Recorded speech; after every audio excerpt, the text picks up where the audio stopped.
جس نعمت میں شکر ہے اس کو زوال نہیں ہے، اور جس نعمت میں کفر ہے اس کو بقا نہیں ہے۔ دیر سے بنو لیکن کچھ بنو، کیونکہ لوگ وقت کے ساتھ خیریت کی بجائے حیثیت پوچھنے لگتے ہیں۔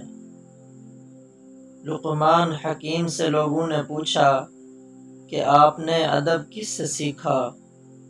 انہوں نے فرمایا کہ بے ادبوں سے، کیونکہ ان کا فعل مجھ کو پسند نہ آیا، اس سے میں نے پرہیز کیا۔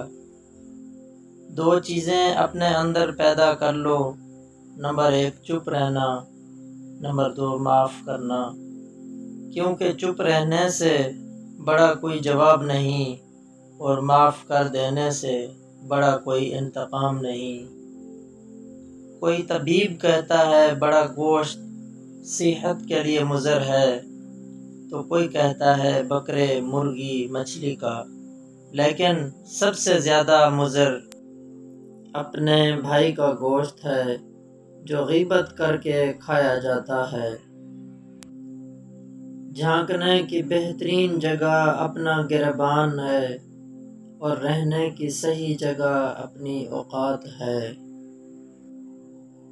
انسان خود کو خود سے مطمئن رکھے، یہ اچھی زندگی کے لیے کافی ہے۔ لوگوں کا کیا ہے، وہ تو خام خواہ میں فرشتہ مزاج بنے ہی رہتے ہیں۔ شیخ عبد القادر جیلانی رحمہ اللہ فرماتے ہیں، تو اللہ کی راہ میں مستحق کو بھی دے، اور اسے بھی دے جو مستحق نہیں۔ اللہ تجھے وہ دے گا جس کا تو مستحق ہے، اور وہ بھی دے گا جس کا تو مستحق نہیں۔